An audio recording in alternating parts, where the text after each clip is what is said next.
अस्सलामुअलैकुम। Sports world में आपको खुशामदीद कहेंगे। मैं हूं हिफ्सा इम्तियाज। नाज़रीन, बाबर आजम के सिडनी सिक्सर से मुआहदे ने नई बहस छेड़ दी है और लेकिन माइकल वॉन की अगर बात की जाए तो वो इन्हें T20 का खिलाड़ी मानने को तैयार नहीं है। इसके साथ साथ कौमी हॉकी टीम के प्लेयर्स के डेली अलाउंस ने नया रुख इख्तियार कर लिया है और इस वक्त इंडिया और इंग्लैंड के दरमियान पहला टेस्ट जो है वो जारी, आज आखिरी रोज़ है।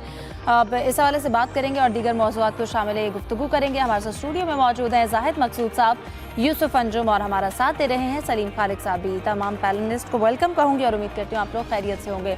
सबसे पहले यूसुफ, मैं आपकी जानिब आना चाहूँगी। स्किल्स कैंप जो है वो जारी है लाहौर में, दूसरा मरहला है और नौजवान खिलाड़ी इसमें शरीक है। इसके साथ साथ आज अली रज़ा की भी अगर बात की जाए तो उन्होंने गुफ्तगू भी की है उनके बारे में, उनकी स्पेशली आईसाइट के बारे में पहले बात की गई थी और आज उन्होंने खुद भी गुफ्तगू की गई है। तो आप इस हवाले से क्या बताना चाहेंगे? देखिए विज़ा, LCC ग्राउंड और नेशनल क्रिकेट अकेडमी में ये दूसरा जो मरहला शुरू हुआ है ये PCB स्किल्स कैंप का, जिसमें 15 खिलाड़ी शरीक, इसमें ज़्यादातर यंगस्टर को शामिल किया गया है। और उसके हवाले से अली रज़ा से भी आज हमारी बात हुई। उन्होंने कहा कि मेरी जो नज़र के हवाले से मीडिया में रिपोर्ट्स आई थी वो बिल्कुल ठीक नहीं थी और मैं हैरान हूँ किस किस्म की बातें मेरे हवाले से क्यों की जा रही हैं। उन्होंने बिल्कुल डिनाई किया कि मुझे कोई नज़र का इशू है। तो उन्होंने कहा कि मैं बिल्कुल मुकम्मल फिट हूँ और हर तरह के जो फिटनेस के हवाले से मेरे टेस्ट भी हुए हैं, तो इस सीज़न की मेरे पास कोई ऐसी चीज़ नहीं है। उन्होंने अपने थोड़े बताया कि कितना फ़ायदा हो, क्योंकि आपको याद है कि PSL में उन्होंने अच्छी परफॉर्मेंस दी थी और उसकी वजह से उनको ये PCB स्किल कैंप का हिस्सा बनाया गया है। यकीनी तौर पर यह किसी भी नौजवान के लिए एक बड़ा एजाज़ होता है कि जब इतने सारे जो दिग्गर खिलाड़ी हैं, मारूफ खिलाड़ी हैं, जिसमें फ़खर जमान भी शामिल हैं, हैदर अली भी इस कैंप का हिस्सा है और जो PCB के अच्छे कोचेज़ हैं उनके साथ उनको ट्रेनिंग करने का मौका मिला है। उनका ये कहना था कि PSL ने मुझे पहचान दी। अब मेरा ख्वाब है कि मैं अपनी परफॉर्मेंस को बेहतर करूं, अपनी स्किल जो है उसको मज़ीद बेहतर करके पाकिस्तान के लिए, टीम के लिए खेलूं। उन्होंने ये भी कहा कि शोएब अख्तर, मोहम्मद आसफ, ये सारे खिलाड़ी हमारे स्टार्स हैं, लेकिन मैं अपनी पहचान बनाना चाहता हूँ। मुझे 150 से गेंद करवाने का कोई शौक़ नहीं है। मैं ये चाहता हूँ कि लाइन और लेंथ के पर गेंद करूँ जिससे मुझे विकेटें हासिल मिलें और पाकिस्तान की कामयाबी में किरदार अदा करूँ। यही मेरा ख्वाब और इसी ख्वाब को लेकर मैं PCB स्किल कैंप का हिस्सा हूँ। मुझे यकीन है कि ये जो 8 दिन का कैंप होगा ये मेरे लिए जो सलाहियतें हैं, मेरी जो इसमें यॉर्कर है, लेंथ बॉल है, उसको बेहतर करने में मदद मिलेगा, जिससे मुझे आने वाले दिनों में यकीनी तौर पर फ़ायदा होगा। 28 जून को ये दूसरा जो कैंप मरला है ये ख़त्म, उसके बाद दोबारा अगले रोज़ से दोबारा आखिरी मरला शुरू होगा, जिसमें 13 मज़ीद खिलाड़ियों को मौका दिया जाएगा। मकसद ये था कि जो ऑफ डेज़ में हमारे पास जितना भी टाइम है कोचेज़ उनके साथ काम करें। माजी में ऐसा नहीं होता और पहली दफ़ा ये बड़ी मुद्दत के बाद ये देखने को मिला है कि बेहतर किया जा रहा है। बिल्कुल मौका भी मिलेगा। सलीम साहब, ये दूसरा मरहला है जैसा कि यूसुफ भी बता रहे थे और इसमें नौजवान खिलाड़ियों को मौका भी दिया गया है। यकीनन प्लेयर्स के लिए भी अच्छा एक मौका है इंटरेक्शन का भी, इसके साथ साथ अपनी जो सलाहियत है उनको निखारने का भी बिल्कुल अच्छा मौका है। और जैसे कल फील्डिंग पे तवज्जो दी गई थी, फिटनेस पे तवज्जो दी गई थी, आज भी गालिबन ऐसे कुछ हुआ होगा। बैटिंग बॉलिंग हर शोबे पे तवज्जो दे रहे हैं, यंग प्लेयर्स हैं, इनको मौका मिल रहा है और साथ में सीनियर्स भी हैं, फखर भी इस कैंप में शरीक हैं। तो सबको इस तरह के कैंप में मौका मिलता है अपनी सलाहियतें निखारने का, क्योंकि ऑफ सीजन हमारे यहाँ बहुत कम आता है और बहुत रेयर होता है कि इतना बड़ा कोई गैप हो जिसमें कोई क्रिकेट हो ना रही हो। अब ये प्लेयर्स यहाँ आए हैं जिसकी जो खामियां हैं, जिसपे वो बात कर सकते हैं, अपने कोचेस से भी बेहतरी के लिए इकदाम भी कर सकते हैं, जिसका यकीनी तौर पर जब क्रिकेट शुरू होगी हमारी तो उसमें इनको फायदा होगा। फिर कोचेस को भी इन प्लेयर्स जो यंगस्टर्स हैं उनसे जानने का, उनके साथ बात करने का तो मौका मिल रहा होगा यहाँ पे। तो ये कैंप यकीनी तौर पर फायदेमंद साबित होगा। लेकिन साथ में यही है कि जी अगर मैच की बात अलग होती है, कैंप की बात अलग होती है। मैच अगर खेलने को मिलते कोई ऐसी मुख्तसर सीरीज, वैसे अभी गालिबन ज़्यादातर टीमें बिजी हैं, लेकिन इतना लंबा गैप लाना नहीं चाहिए था। अगर था तो PCB को चाहिए था कि कहीं ना कहीं टीम को एंगेज कर लेता, कोई 2-3 मैचों की सीरीज को रख लेता तो वो ज्यादा अच्छा रहता। लेकिन खैर जो भी कर रहे हैं, अब एटलीस्ट कैंप है तो इससे होपफुली कुछ ना कुछ बेहतरी नजर आएगी। बिल्कुल। जाहिद साहब, आप क्या समझते हैं खिलाड़ियों के पास ये बड़ा अच्छा मौका है अपनी जो अगर कोई खामियां हैं तो उनको बेहतर बनाने का भी, और इस तरह जो कई नौजवान हमारे ऐसे खिलाड़ी हैं उनको भी मौका मिलेगा सीनियर्स के साथ जो है वो इंटरेक्शन का? देखिए इससे पहले क्योंकि PSL थी उसमें बहुत से प्लेयर जो ये कैंप में शामिल हैं वो PSL में बजा तौर पर सामने आए थे। कैंप लगाने का क्योंकि ऑफ सीज़न भी था, कोच नए थे, नो डाउट अब तो माइक हैसन यहाँ पे नहीं है, उनका भी इंटरेक्शन था। फिर जो जूनियर प्लेयर हैं जब सीनियर्स के साथ खेलते हैं, यहाँ नेशनल क्रिकेट अकेडमी में रहते हैं, तो ज़ाहिर बहुत कुछ सीखने को मिलता है। और ये फ़ायदा उठाया था पीसीबी ने, क्योंकि T20 टीम फिर अनाउंस होनी है जिसने बांग्लादेश जाना है, वेस्ट इंडीज़ जाना है। तो मेरा ख्याल है जो लड़का टीम में नहीं भी आ सकेगा वो भी कुछ ना कुछ कैंप से हासिल करेगा। ये ठीक है कि इसके बाद जो है जब मैचेस होते हैं, एक डिफरेंट माहौल में मैचेस होते हैं, फिर इंटरनेशनल सतह का जो मैच होता है उसका प्रेशर भी डिफरेंट होता है, लेकिन नौजवानों को आगे लाने के लिए, मौके देने के लिए, कुछ ना कुछ सीखने के लिए बहरहाल कैंप तो ज़रूरी है। मेरा ख्याल एक अच्छा फैसला है जो यहाँ पर कैंप लगाया गया। बिल्कुल। मैं यूसुफ आपसे जानना चाहूँगी, हमने कल भी बात की थी Pakistan hockey team Nations cup के फाइनल में पाकिस्तान अगरचे हिम्मत हार गया, अच्छा परफॉर्म भी किया इससे पहले मैचेस में। इसके साथ साथ डेली अलाउंस का भी एक इशू है जो हमारे सुनने में आ रहा है, आप इस हवाले से क्या बताएंगे, क्या मसाइल चल रहे हैं एक्चुअली? देखिए फिजा, महदूद वसाइल में जो कुछ हम उनको खिलाड़ियों को देते हैं उसमें ये परफॉर्मेंस सबसे ज़्यादा बजा तौर पर इसको दाद देनी चाहिए कि खिलाड़ियों सिल्वर मेडल जीतने में कामयाब हुए। इससे पहले आपको याद होगा कि जब अजलानशाह टूर्नामेंट हुआ तो उसमें भी पाकिस्तान टीम ने सिल्वर मेडल हासिल किया, जिस पर हुकूमत की तरफ से बहुत ज़्यादा उनको पज़ीराई की गई थी और क्रिकेटर्स ने भी उनको अपना शाबाश दी थी कि आपने कौमी खेल के लिए अच्छा एक परफॉर्मेंस की है। तो अब नेशन कप की जहाँ तक डेली अलाउंस की बात है तो यकीनी तौर पर एक बहुत बड़ा इशू है, हमेशा से रहा है, क्योंकि डेली अलाउंस और फंड्स हमेशा कौमी खेल के लिए नापैद रहे हैं। अब भी पाकिस्तान क्रिकेटर्स स्पोर्ट्स बोर्ड ने अपने तौर पर कैंप लगाया था इस्लामाबाद में, जिसका सारा खर्चा पीएसबी ने बर्दाश्त किया। फिर जो टिकट्स थे 70 लाख के करीब वो भी पीएसबी ने अदा किए। फिर जो वहाँ पर रिहाइश थी, क्योंकि ये पाकिस्तान की टीम 9 रोज़ पहले वहाँ पे चली गई थी। नॉर्मल माजी में ऐसा नहीं होता कितने रोज़ पहले जाया जाए, क्योंकि इससे डेली अलाउंस भी बढ़ता है और फिर उससे जो मसाइल भी दूसरे पैदा होते हैं, अखराजात भी बढ़ जाते हैं। तो उसके लिए हमारी इत्तला के मुताबिक पीएसबी ने 52,000 जो डॉलर थे वो पे किए थे। अब खिलाड़ियों को ये मुतालबा है कि उनको अभी तक डेली अलाउंस नहीं दिया गया जो उनको होना चाहिए था, मिलना चाहिए था बर वक्त। ऐसा माजी में भी होता रहा है कि हमेशा खिलाड़ी मुतालबा करते रहते हैं कि डेली अलाउंस उनको देना चाहिए जो वक्त पर नहीं दिया जाता। इसमें यकीनी तौर पर बजाय तौर पर जो पाकिस्तान हॉकी फेडरेशन है, उनके जो अहदेदार, उनका भी कसूर है कि उनके लिए उनको प्रॉपर एक प्लानिंग करनी चाहिए। उनके पास इतना बजट होना चाहिए कि वो खिलाड़ियों के जो मसाइल है मुआशी तौर पर उनको हल कर सके, क्योंकि जब तक आप उनको मुआशी तौर पर ख़ुद कफील नहीं करेंगे, उनको ज़हनी तस्कीन नहीं मिलेगी मुआशियत के हवाले से, क्योंकि उन्होंने भी अपना घर बार चलाना होता है, अखराजात देने होते हैं, वालिदैन को भी पैसे देने होते हैं। लेकिन हॉकी में चूँकि जॉब्स नहीं हैं, बहुत कम लोग हैं, हमारे 4-5 लोग ऐसे होंगे हॉकी टीम के जिनके पास मुस्तकिल मुलाजमतें हैं, लेकिन जो यंगस्टर आ रही है इस वक्त टीम में उनके पास बिल्कुल जॉब्स नहीं है। उनका तमाम तर दारोमदार जो कैंप होते हैं और जो मैचेस होते हैं उनके डेली अलाउंस पर ही होता है। तो यकीनी तौर पर एक ऐसा इशू है जिसको फौरी तौर पर एड्रेस करने की ज़रूरत। इसके साथ साथ पीएचएफ हुकाम की ये गलती हमेशा से रही है कि वो सिर्फ जो सरकारी फ़ंड्स है इन पर ही तकिया करते हैं। उनको अपने तौर पर मार्केटिंग करनी चाहिए, क्योंकि दुनिया के किसी भी जगह पर जितनी भी हॉकी फेडरेशन है वो हुकूमत से ग्रांट नहीं लेती, वो हमेशा अपनी जो मार्केटिंग है उसको शोबे को बेहतर करती हैं, जिससे वो फंड जनरेट करती हैं और फिर अपनी हॉकी को बेहतर करती हैं। हमारे यहाँ शुरू से ये कौमी खेल के साथ एक अलमिया रहा है कि हमेशा वो हुकूमत की तरफ देखते हैं कि उनको फ़ंड्स दिए जाएँ, लेकिन हुकूमत के अपने महदूद वसाइल हैं, वो अपने तौर पर करने की कोशिश करते हैं। लेकिन जब तक पीएचएफ काम खुद आगे नहीं बढ़ेंगे, अपना मार्केटिंग डिपार्टमेंट कायम नहीं करेंगे, उस वक्त इस तरह के जो इश्यूज़ हैं ये सामने आते रहेंगे। दूसरा, नेशन कप में चूँकि पाकिस्तान की टीम ने एक टीम ने इसमें क्वालिफाई करना था प्रो लीग के लिए, जिसमें न्यूजीलैंड की टीम कामयाब रही, लेकिन अब इतलात ये है कि न्यूजीलैंड की टीम के पास भी चूँकि फ़ंड्स का इशू है, वहाँ पर चूँकि आबादी भी थोड़ी है और वहाँ पर चूँकि एक शौकिया खेल है हॉकी, वहाँ पर ये नेशनल स्पोर्ट्स नहीं है जिस तरह हमारे यहाँ इंडिया में और पाकिस्तान में इसको नेशनल स्पोर्ट्स का दर्जा दिया गया है। इसलिए कभी इम्कान ये कि अगले माह जब उनकी मीटिंग होगी तो उसमें बजा तौर पर ये हमें थोड़ी सी खुशखबरी मिलेगी कि न्यूजीलैंड ने विड्रॉ कर लिया और पाकिस्तान की टीम प्रो लीग के लिए क्वालिफाई करने में कामयाब होगी। अगर पाकिस्तान की टीम क्वालिफाई करने में कामयाब होती है तो फिर एक बार फंड्स का इशू हो, क्योंकि उसमें 9 टीमें हिस्सा लेती हैं और उसके लिए कम से कम एक टूर के लिए आपको जो प्रो लीग बिल्कुल अगर वो शामिल हो भी जाती है तो यूसुफ यकीनन फिर ये जो अलाउंस का इशू है उसको जो है रिजॉल्व करना चाहिए, क्योंकि ये पाकिस्तान के लिए भी एक अच्छी बात है, हॉकी टीम के लिए ये अच्छा मौका है। सलीम साहब, आप क्या समझते हैं, अभी जैसे हॉकी नेशंस के अगर फाइनल की बात की जाए, पहले अच्छा परफॉर्म किया, लेकिन जैसा कि कैप्टन की जानिब से भी कहा गया कि हमने कोशिश पूरी की, लेकिन फिर भी वन साइडेड था फाइनल। उसके साथ साथ डेली अलाउंस का मसला, आपको नहीं लगता कि ये इस चीज़ को हल करना चाहिए, क्योंकि ऑलरेडी हमारा ये कौमी खेल है और इसके जो हालात हैं वो भी सबके सामने हैं? 100% हल करना चाहिए, क्योंकि देखें होता ये है कि जो हॉकी, मुझे जो लग रहा है हॉकी फेडरेशन वाले ही खिलाड़ियों के कंधे पे रखकर बंदूक चलाते हैं, क्योंकि हॉकी फेडरेशन वालों को पैसे नहीं मिले तो वो प्लेयर्स के पैसे रोक लेंगे, तो खबर बनेगी कि भाई प्लेयर्स को डेली अलाउंस नहीं दिया गया। आप समझ नहीं है कि हॉकी फेडरेशन के पास चंद $1000 नहीं होंगे कि वो प्लेयर्स को पैसे नहीं दे सके, जानबूझ के ऐसा करते होंगे कि ये करेंगे, खबरें चलेंगी कि हॉकी प्लेयर्स को पैसे नहीं मिले, फिर होगा, फिर हुकूमत से बोलेंगे कि हमें ग्रांट दो। देखिए, हुकूमती ग्रांट से हॉकी प्लेयर्स तो गरीब के गरीब रहे, हॉकी ऑफिशियल अमीर हो गए। जो पहले भी टूर्स होते थे, अभी भी होते थे, पूरी पूरी फैमिलीज इन लोगों की जाती थी। पैसे किधर जाते थे? जो पहले अगर ऑडिट कराया जाए तो इतने, हुकूमत तो इनको करोड़ों रुपए दे चुकी होगी, गए किधर वो पैसे? हॉकी पे तो लगे नहीं।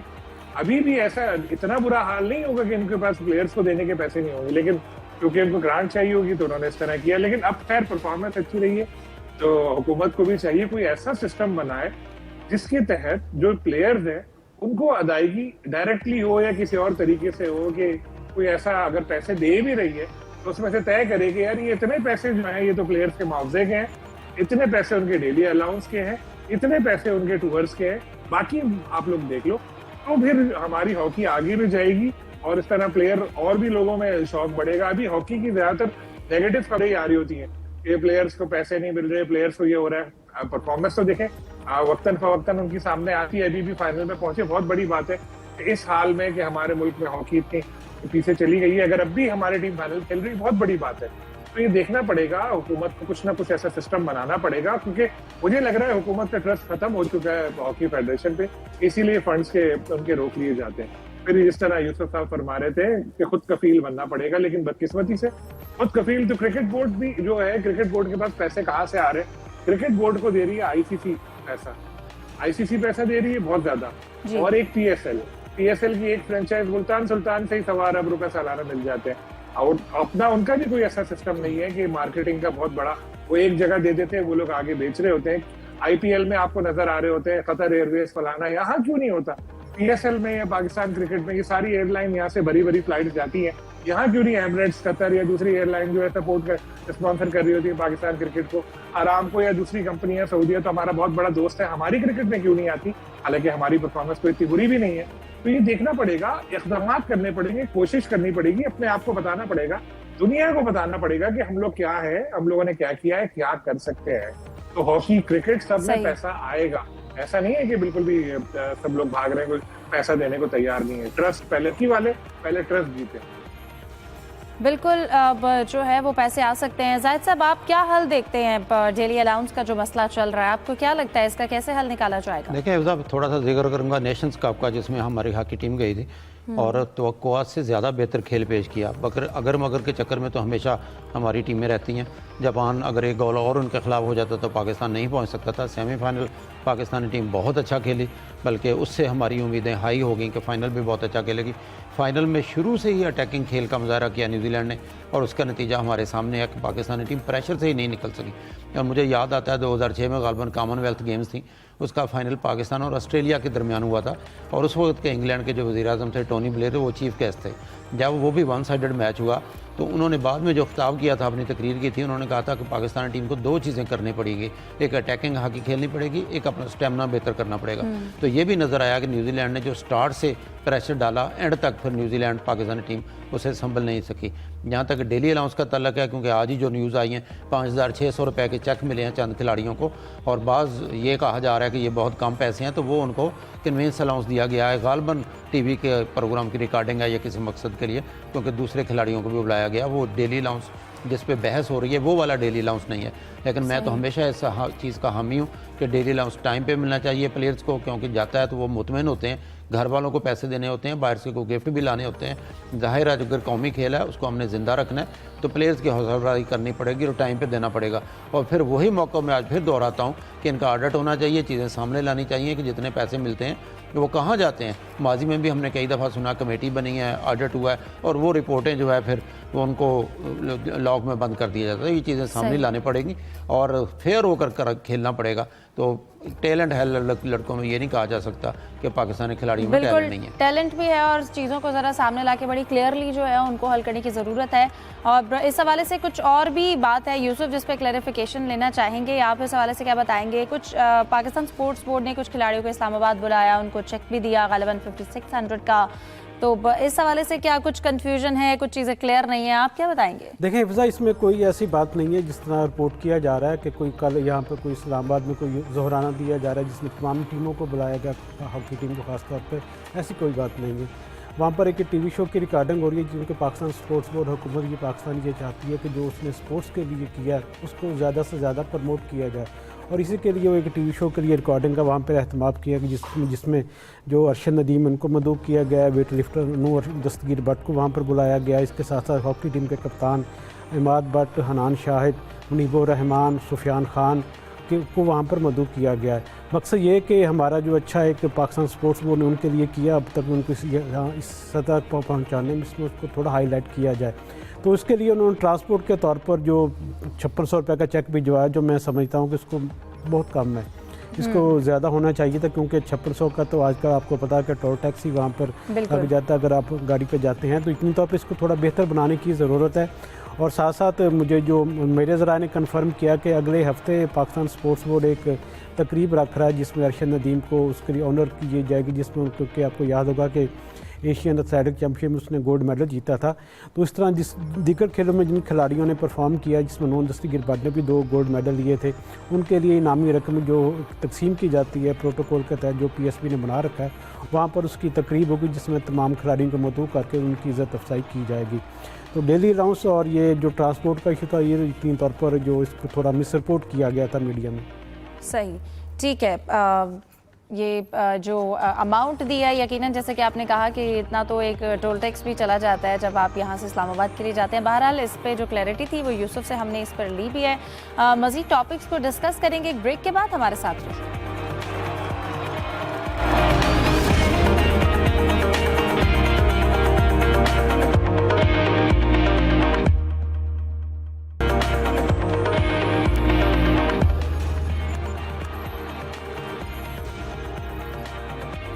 Welcome back.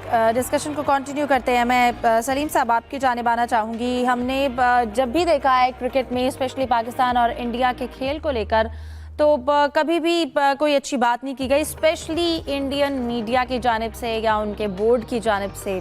लेकिन जो भी मोदी साहब की पॉलिसीज़ रही हैं, जितनी भी ख़तरनाक रही हैं, उसके बावजूद भी प्लेयर्स में हमने देखा है कि वो अच्छे तरीके से मिलते भी हैं, खेलते भी हैं। अभी भी उस कशीदगी की बात अगर बात की जाए तो जो पाक भारत क्रिकेटर्स हैं, अगर उनकी बात की जाए तो एक होने लगे हैं। जैसे कि अगर हम कैरेबियन लीग की बात करें तो शाहरुख खान की जो टीम है, जो उनकी एक फ्रेंचाइज है, उन्होंने 2 पाकिस्तानी खिलाड़ी हैं उनको लिया है। इसके साथ साथ वहाँ पर पाकिस्तानी प्लेयर्स और इंडियन प्लेयर्स जो हैं वो मिलकर खेलेंगे। यकीनन ये एक बड़ी अच्छा तासुर है और बड़ी अच्छी बात है क्रिकेट के लिए भी स्पेशली। देखिए, शाहरुख खान हमेशा जब IPL शुरू हुई थी, पहले सीजन में पाकिस्तानी प्लेयर उसमें थे और कई सारे पाकिस्तानी प्लेयर उनकी टीम कोलकाता नाइट राइडर में थे और उन्होंने बहुत ख्याल रखा था पाकिस्तानी प्लेयर का, बड़ा अच्छा लुक आफ्टर किया, जो अब तक इंटरव्यूज में पाकिस्तानी प्लेयर्स अपने बताते हैं। लेकिन बाद में जो भारतीय गवर्नमेंट ने जब उनका अपना जीना हराम कर दिया शाहरुख का, तो फिर वो भी जरा थोड़ा पीछे हो गए। उनको पता था कि जरा मैं मोहब्बत जताऊंगा तो उनके लिए मसला पड़ जाएगा। उनके बेटे के साथ भी क्या हुआ सब जानते हैं, किस तरह का केस में फंसाया गया था। तो इंडियंस, चाहे वो शाहरुख हो या दूसरे भी कुछ ऐसे हों जो थोड़ी बेहतर सोच रखते हैं, वो चाहते हैं कि पाकिस्तानी प्लेयर्स उनकी टीमों में खेलें, लेकिन उनकी जो गवर्नमेंट है जाहिर है उससे डरते हैं, उनको रहना वहीं है और काम वहीं करना है, इस वजह से वो दूर दूर रहते हैं। लेकिन अभी कैरेबियन लीग है, होनी भी जाहिर है एक अलग मुल्क है, वेस्ट इंडीज में, वहां पर होनी है, तो इसलिए शायद ये सोच करके इधर इतना मसला नहीं होगा। आमिर को और उस्मान तारिक को लिया गया है जो वहां पर टीम है उनकी, उसमें तो और भी जो लीग है वहां भी सुनने में यही आता है इसी तरह के लेना चाहते हैं, लेकिन डरते हैं अपनी गवर्नमेंट से, क्योंकि ये जो गवर्नमेंट है बड़ी हॉस्टाइल गवर्नमेंट है। ये तो अपने लोगों के लिए ही इतना मुश्किल पैदा कर देती है, अपने लोगों को इतना वो डरा देती है कि वो कुछ भी इस तरह का सोच भी नहीं सकते। अभी देखे ना कि हानिया आमिर की मूवी एक रिलीज होने वाली है दिलजीत के साथ, वो उस पे कितना ज्यादा बैकलैश आया। वो बोला फिल्म की हीरोइन को ही हटा दो भाई, एक 3-2.5 घंटे की फिल्म में हीरोइन को हटा दिया तो 1 घंटे की बचेगी बस। लेकिन उन्होंने फिर भी एक स्टैंड लिया और वो रिलीज कर रहे हैं इंडिया के बाहर। तो हर कोई इस तरह कर नहीं सकता, लेकिन चाहते हैं इंडिया में भी बहुत सारे लोग जो क्रिकेट में भी और मूवीज और ये गानों के हवाले से भी, लेकिन उनकी गवर्नमेंट जो है बहुत ज्यादा हॉस्टाइल है। वो अपने लोगों के साथ भी बहुत उनको इस तरह से तंग करती है मुख्तलिफ चीजों में कि डर के मारे। हालांकि ऐसा होना नहीं चाहिए। पर्सन टू पर्सन कॉन्टेक्ट जो है वो ही मुल्कों के ताल्लुकात अच्छे बनाता है और करना ये, जिस तरह आप देखें इंग्लैंड में हो रहा है, काउंटी क्रिकेट खेली जा रही है, पाकिस्तानी अब्बास और इंडियन प्लेयर साथ खेल रहे हैं और जब वो विकेट लेते हैं अब्बास तो इस तरह से हाथ मार रहे होते हैं और आपस में गले मिल रहे होते हैं। तो प्लेयर्स हैं या फनकार हैं वो इस तरह चाहते नहीं है, लेकिन खौफ जो है वो इंडिया के एंड का बता रहा हूँ मैं, वहां पर वो उनको अगर इस तरह से करते रखते हैं। हमारे यहाँ तो खुशकिस्मती से इस तरह नहीं है, हमारे प्लेयर्स को भी नहीं कहा जाता। लेकिन मिस्टर मोदी जो हैं उनकी पॉलिसीज जो हैं वो बड़ी मुख्तलिफ हैं उनकी। तो जाहिर साहब अगर हम सियासी पॉलिसी भी देखें तो जितना पाकिस्तान के बारे में बुरा भला कहा जाए उतनी ही वहाँ पर हौसला अफजाई मिलती है और यकीनन वो अपने लोगों को भी बड़ा प्रेशराइज करते हैं। लेकिन इसके बावजूद भी अब मोहम्मद अब्बास और अगर ईशान किशन की बात की जाए वो भी एक इस काउंटी में इकट्ठे मिलकर खेल रहे हैं, घुल मिल गए हैं, लेकिन यकीनन उनको गुस्सा तो होगा वहाँ पर। हिफ्जा देखें, जिन दिनों भारत जारियत पर उतरा हुआ था और जंग के बादल छाजे गए थे और जंग शुरू हो चुकी थी, और उसमें भी अगर देखा जाए तो उससे पहले अगर उसको तनाज़ुर में देखा जाए, इससे पहले चैंपियंस ट्रॉफी थी तो बीसीसीआई वही पॉलिसी पे अमल करता था जो अजीत शाह और मोदी चाहते थे, क्योंकि जंग के दिनों में ये भी कहा गया था यहाँ पाकिस्तान से कि ये पाकिस्तान और भारत की जंग नहीं है, पाकिस्तान और मोदी की जंग है, क्योंकि मोदी की पार्टी जब भी बरसर इक़्तिदार में आती है इसी किस्म की पॉलिसियाँ सामने आती हैं। शाहरुख का जहाँ तक तल्लक है कि बोल्ड स्टेप लिया है, मैं समझता हूँ कोई ना कोई बैकलैश ज़रूर आएगा वहाँ से, लेकिन उनके दो प्लेयर मोहम्मद आमर उस्मान तारक को लिया उन्होंने कैरेबियन लीज के लिए, और जैसा अभी सलीम खालिक साहब जिक्र भी कर रहे थे, नॉटिंघम शायर की तरफ से मोहम्मद अब्बास और भारत के ईशान किशन है और वो खेल रहे हैं। प्लेयर खेलना चाहते हैं, लेकिन चैंपियंस ट्रॉफी से पहले जब यहाँ मीडिया ने शोर मचाया था भाई आपके बाकी स्पोर्ट्स के लिए तो टीमें आ रही हैं, क्रिकेट क्यों नहीं हो सकती, तो फिर उन्होंने कबड्डी टीम को भी वीज़ा देने से इनकार कर दिया था। इससे पहले अगर आप देखें तो तमाम उनके प्लेयर बाकी टीमें आते थे, सिर्फ क्रिकेट नहीं आती थी। अब हाल ही में क्योंकि जो अगला टूर्नामेंट होना जूनियर हॉकी वर्ल्ड कप वो भारत में शेड्यूल है और आज 24 तारीख थी आखिरी जब तक शेड्यूल का ऐलान होना था, वो भी अभी तक नहीं हुआ। और बहरहाल ये भी कहा जा रहा है कि हो सकता है पाकिस्तान के बगैर करें, यहाँ भी FIH वगैरह को एक्शन लेना चाहिए। फिर अगर जैसे क्रिकेट होती है इसी तरह से को भी न्यूट्रल वेन्यू पे ले जाए। ये कैसे पॉसिबल है कि एक मुल्क के साथ तल्लुकात नहीं है और अगर मोदी साहब या उनकी गवर्नमेंट नहीं चाहती तो पाकिस्तानी टीम वहाँ खेलने के लिए ना जाए। तो मैं समझता हूँ कि जो प्लेयर इस सतह पर हैं उनके आपस में अच्छे मरासिम हैं और वो खेलना भी चाहते हैं आपस में, सिर्फ उनकी पॉलिसियाँ हैं जो इंतहा पसंद है भारत में, उनका प्रेशर ज़रूर होता है बाकियों पर। बिल्कुल थोड़ा ऐड करूँ कि ये जो एशिया कप होने जा रहा है इंडिया में सितंबर में, तो उसके लिए जो ब्रॉडकास्टर है उसने एक पोस्टर शाया किया है जिसमें बाकी साहब में सिर्फ पाकिस्तानी कप्तान वहाँ पर नहीं है। इसका मतलब ये कि उनके जहन में है कि शायद पाकिस्तान की टीम हिस्सा नहीं लेगी या पाकिस्तान टीम को वहाँ पर खेलता हुआ देखना भी नहीं चाहते। इससे आप अंदाज़ा लगा लें कि उनकी पाकिस्तान के साथ जो दुश्मनी है खेलों के मैदान में कितनी ज़्यादा सराहनीय करती है। बिल्कुल Yusuf, junior hockey world cup उसके हवाले से भी अभी प्रॉपर शेड्यूल अनाउंस नहीं हुआ, वेन्यू के हवाले से यकीनन भारत तो नहीं चाहेगा कि पाकिस्तान जो है वो खेले या शामिल हो वहाँ पर। देखिए वहाँ पर 2 इवेंट होने हॉकी के, एक 28 नवंबर से शुरू होगा, 10 दिसंबर तक उसको FIH उसको इंतज़ाम करेगी जूनियर वर्ल्ड कप का, जिसके लिए आज दूसरी बार जिसका जो मैचेस का प्रोग्राम अनाउंस होना था उसको मुलतवी किया गया। इसकी मेन वजह यह कि पाकिस्तान के हवाले से अभी तक जो FIH वो क्लियर ही नहीं है कि पाकिस्तान टीम वहाँ पर खेलेगी नहीं। अगर पाकिस्तान टीम वहाँ पर नहीं खेलती तो फिर क्या FIH उसको किसी और वेन्यू पर मुंतकिल करेगा, जिस तरह हमारे क्रिकेट में हम देख रहे हैं। इसके साथ साथ अगस्त के महीने में वहाँ पर जो एक एशियन कप भी हो रहा है, एशिया कप हॉकी का, जिसके वर्ल्ड कप को हो कल के लिए क्वालिफाई करेगी उसमें टीम, जो उसमें 2 टीम में वो क्वालिफाई करेंगी वर्ल्ड कप के लिए। वो मेंस का है, जो सीनियर टीम उनका है, जबकि एक जूनियर का है। तो यकीनी तौर पर पाकिस्तान के लिए और इंडिया के लिए एक सख्त चैलेंज है। पाकिस्तान के हॉकी फेडरेशन से अगर बात की, उनका ये कहना है कि जो हमें हुकूमत कहेगी हम तो वही करेंगे। अब ये बार एशियन हॉकी फेडरेशन और FIH के कोर्ट में है कि वो इस जो मसला है इसको किस तरह टैकल करने में कामयाब होते हैं। यकीनी तौर पर खेल एक दूसरे को करीब लाते हैं। अगर जिस तरह क्रिकेट में ये फार्मूला अपनाया गया कि पाकिस्तान की टीम के मैचेस न्यूट्रल वेन्यू पर हों, इस तरह हॉकी में भी यकीनी तौर पर FIH और मलेशियन और जो एशियन हॉकी फेडरेशन है उसको वहाँ पर करना चाहिए, ताकि जो खेल हैं ये चलते रहें, इससे सियासत से की नज़र ना हो। सही, ठीक है। यकीनन खेलों को सियासत की नज़र नहीं होना चाहिए और खेल यकीनन एक अमन का पैगाम लेकर जाते हैं, लेकिन हमेशा से इंडिया की पॉलिसी जो है वो खेलों को मुतासर करती रही है। हमने अभी इवेंट में भी देखा है, PSL और चैंपियंस ट्रॉफी में भी। लेकिन बहरहाल ये अच्छी चीज़ है जब वो इस कैरेबियन लीग में पाकिस्तान और इंडिया के प्लेयर्स मिलकर खेलेंगे। बहरहाल सलीम साहब, मैं आपकी जानिब आना चाहूँगी। इसके अलावा अगर हम बात करें इंडिया और इंग्लैंड का टेस्ट मैच भी जारी है, आज 5वां रोज़ है। इसमें जो स्कोर रहे, सेंचुरीज बनाई गई जिस तरह से खिलाड़ियों की जानिब से, वो भी हमारे सामने हैं। क्या लगता है स्पेशली अगर हम मॉडर्न क्रिकेट की बात करें तो मॉडर्न क्रिकेट जो है वो कुछ ज़्यादा मॉडर्न नहीं हो गया, नतीजा भी हमारे सामने आ जाता है पहले, और फिर जिस तरह से स्कोर जो है वो जा रहा है।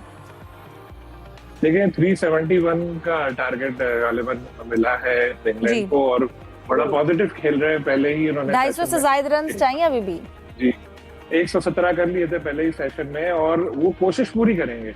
इंग्लैंड की टीम जिस तरह की क्रिकेट खेलती है वो कोशिश पूरी करेंगे, और कोई वही नहीं कि वो हदफ हासिल भी कर लें, क्योंकि जिस तरह का उनका स्टाइल है बेसबॉल, एक टेस्ट क्रिकेट में वो तेज क्रिकेट को लेकर आए, तो कोई उनसे वो नहीं। और पिच भी जिस तरह लग रहा है कि बिल्कुल आसान है, बैटिंग करना उसमें आसान है, स्ट्रोक प्ले आसान है, और बड़ा अच्छा आगाज भी लिया है क्रॉली ने और डकेट ने, दोनों बड़ा अच्छा खेल रहे हैं।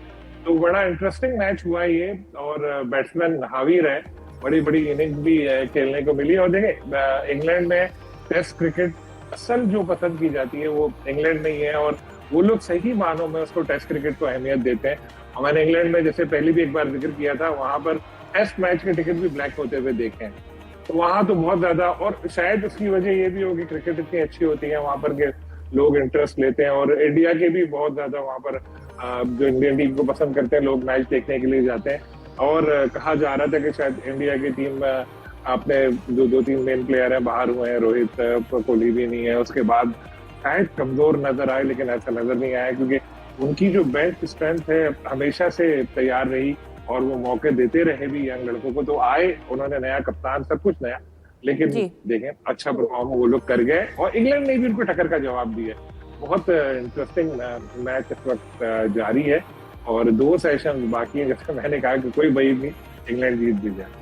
बिल्कुल जाहिद साहब, जैसे कि हम ब्रेक में भी गुफ्तगू कर रहे थे, आप क्या समझते हैं, आपको क्या लगता है, किसका पलड़ा भारी है या ड्रॉ लगता है आपको? देखिए इंडिया की टीम जब आई थी यहाँ पे तो इंडियन मीडिया खुद भी कह रहा था और इंग्लिश मीडिया भी कह रहा था, विराट कोहली, रोहित शर्मा, मोहम्मद शामी जैसे तजर्बाकार एक्सपीरियंस जो प्लेयर थे उनकी टीम में नहीं है।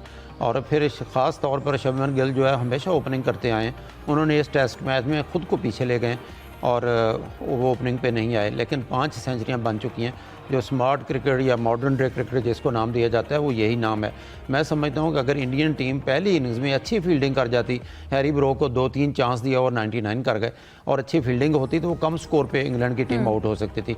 सिर्फ 6 रन की बढ़तरी लेने में कामयाब हुए। अब जहाँ तक मैच हो चुका है 117 रन बन चुके हैं, 254 रन की ज़रूरत है, और बाकी जो क्योंकि जितना टाइम बाकी है इंटरेस्टिंग होगा। और मैं नहीं समझता कि इंग्लैंड जो आसानी के साथ उनकी अगर विकटें नहीं गिरेंगी, प्रेशर नहीं होगा, फिर वो जीत की तरफ लाजमी जाएंगे। पहली इनिंग्स में बुमराह ने, जसप्रीत बुमराह के बारे में कहा जाता था जो फिटनेस मसाइल से उलझते हुए वापस आए हैं, कि उनको 5 टेस्ट पूरे के पूरे नहीं खिलाए जाएंगे, उनको टेस्ट खिलाया जाएगा, फिर आराम भी दिया जाएगा। पहली इनिंग्स में उन्होंने बहुत अच्छी बॉलिंग की, 5 विकेटें ली। आज अभी तक तो वो कामयाब नहीं हुए, लेकिन 1-2 विकेटें गिरने के बाद तो कुछ प्रेशर आ सकता है इंग्लैंड पे, लेकिन अगर विकेटें जल्दी नहीं गिरती तो इंग्लैंड जो है जीत की तरफ जरूर जाएगा। बिल्कुल, लंच ब्रेक के बाद ये मैच दोबारा से शुरू हुआ है और अब 121 रन बना लिए इंग्लैंड ने, लेकिन अच्छी बात है कि अभी तक विकेट कोई गिरी नहीं है, और इस वक्त जैक क्रॉली और बेन डकेट इस वक्त क्रीज पर मौजूद हैं। जाहिद साहब, प्रोग्राम में जाते जाते जानना चाहूंगी, जो रियल मैड्रिड की अगर हम बात करें तो उनके एक इंग्लिश फुटबॉलर हैं बेलिंगम, उन्होंने अमरीकी ग्राउंड्स पर तनकीद की है, क्या वजह है इस बात? देखें, club FIFA football world cup जो है ना उसका मेज़बान अमेरिका है, क्योंकि अगले साल जो वर्ल्ड कप होना है वो 3 मुल्कों में होगा, अमेरिका में, मैक्सिको में और कनाडा में। इसके लिए इसमें 32 टीमें शामिल हैं, और बेलिंगम जिस प्लेयर का आप जिक्र कर रहे हैं, इंग्लिश फुटबॉलर है, उनका स्ट्राइकर है, मिडफील्डर है, उसने ग्राउंड्स पे बड़ा एतराज़ किया है। उसने कहा ग्राउंड्स की ये हालत है कि हर प्लेयर के इंजर्ड होने का खतरा है। मेरा ख्याल है बड़ा अलार्मिंग है फीफा के लिए भी, प्लेयर की फिटनेस मसाइल पर बड़ा मुतासर कर सकती है उसको। इसके साथ साथ प्रोग्राम का वक्त खत्म हो जाता है। तीनों मेहमानों का बहुत शुक्रिया, हमें दीजिए इजाजत, अल्लाह हाफिज।